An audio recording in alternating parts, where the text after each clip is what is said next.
Okay, Mike Masato, CEO of Staff Driven Dental and the Dental Road Warrior, returning for episode 91 in the series, long overdue. Sorry about that. Sometimes life gets busy, but this is very important. And I'm going to try to say this again because I know I had touched on the subject of staff, I don't know how many times throughout the course of these videos. So I want to talk about staff again because it continues to be an ongoing challenge.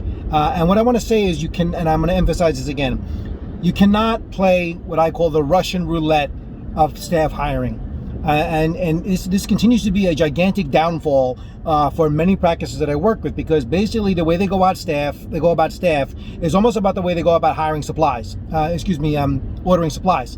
You can't do it that way. All right, supplies are inanimate objects. All right, they vary in quality from maybe company to company and personal preference, things like that.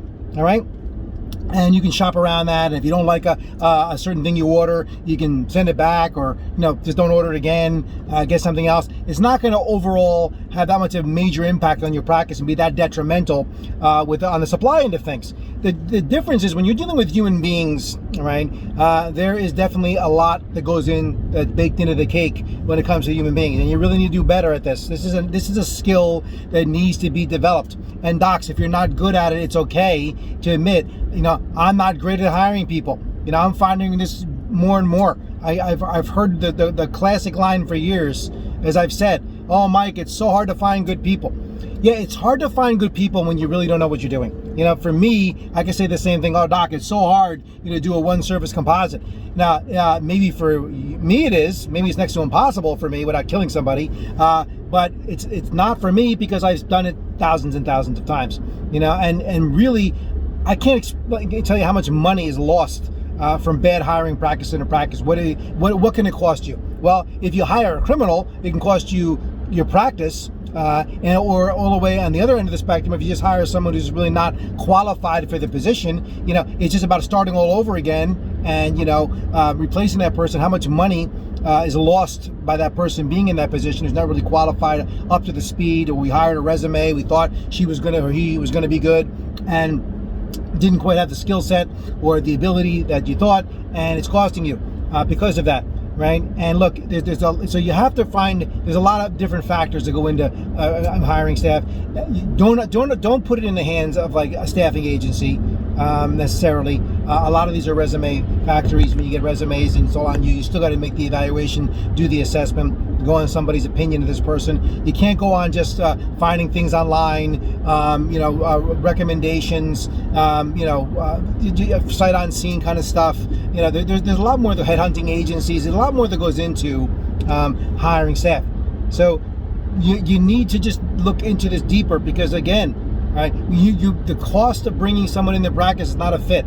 This hire fast to get a body in there. Oh, I got to get someone in here. I need people, and you hire them, and it's not a fit. You start all over, and this ongoing merry-go-round of people in and out of the practice. That affects the way the practice looks also to you in terms of your service that you're giving to your patients. Patients notice, oh, wow, what happened to Kim? What happened to Jennifer? What happened to whoever? And now they're not here anymore, and it's all over again. It's very disruptive to the practice. So I'm of the believer about hiring slow. Make these people jump through a lot of hoops, earn the right to be there. Do working interviews, do initial interviews, then a working interview. The beauty of the virtual era we're moving into right now, take some time on Zoom, take some time on WebEx, take some time on some other video service, and basically interview these people, pre-screen these people this way, so you don't have to waste your time taking valuable time out of your practice, interviewing people one at a time. Do group interviews this way. And there's ways to do these things, and I've coached my clients on how to do this as well. Sometimes I do it for them to help them do that. Even though I'm not a staffing agency, I get involved because it affects what I do if I don't have good people to work with. I might many times over the years I've said, "Hey, work with this team." I say, "How am I going to work with this team?" A lot of this team's got to go, unfortunately. And then again, that's not my first choice. I'd rather not walk into a practice as a consultant and say, "Oh, it's time to clean house." And that's not very good for morale. That doesn't go over well, for me and my first impression when working in a practice. But sometimes, over time, there's no choice. I give everybody a chance to step up, or they're going to step up or they're going to step out. But it's a lot harder process when you're trying to fit the proverbial square peg and a round hole and make these staff that you have work if they don't want to work, if they're not willing, if they're resistant, if they're defiant, right? They're just adversarial to you in the process, right? If you don't feel good about working with these people and you're just going with it because you don't think you can do any better, why compromise? The most valuable asset you have in your practice is your team, and they can also be the most detrimental. Right? So you need to put them through the ringer here. Personality tests are big. Do a personality test of some sort. There's so many things out there. Do background checks. Do drug tests. Check them out on social media, which could be a beautiful thing and helpful. Because you have the way they present themselves on the social veneer, and what they could be doing and saying out there on social media tells you a different story, right? There's many ways. Call references. You may not always get input from references, but sometimes you get references that want to talk about. And look, it's a red flag. Trust me. I know legally, a lot of doctors told say as little as you should say as little as possible when it comes to fielding calls for references to protect yourself. But a lot of times, if you call a practice, if the person's got nothing but great things to say, why wouldn't they say it? It's only when they don't want to say anything other than she worked here. That's a red flag right there. All right, because they don't want to say negative stuff about this person. All right, so there are many aspects and facets that go into staff hiring, but you got to get better at it and know you cannot just put a bullet in the chamber and spin and hopefully I pull the trigger and it doesn't kill me. All right, not when it comes to staff. All right, supplies different story, equipment different story. Right. Much easier sometimes to recover from, most likely to recover from those mistakes and move on. But with staff, it's a much bigger to do, right? And since every dollar flows to your staff, every conversation they have, you're putting these people in front of your patients. Think about that.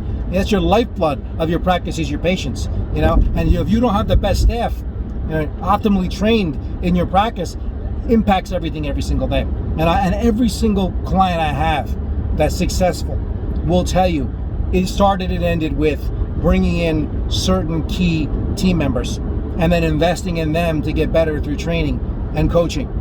Every single one of them, all right? So it starts with this, an area you need to get better at, an area you need to spend more time on and not overlook and not be in such a rush or so nonchalant about doing, because it's everything. So it's okay to reach out and get some support and help on doing this, all right? Because again, the costs could be immeasurable to you in the practice, as I said before, and your staff will tell you, right? It's a very delicate cultural balance in your practice. If you have a practice, you like the team that you have, especially, and maybe there's one missing person or one position we got to fill, or someone moved out of the practice and we got to replace that person. It's a very delicate ecosystem there. You want to make sure you don't bring the wrong person in. It's going to poison the whole pool and upset the whole thing in your practice. It's another part of the whole thing that could drive some of your other good staff away, right?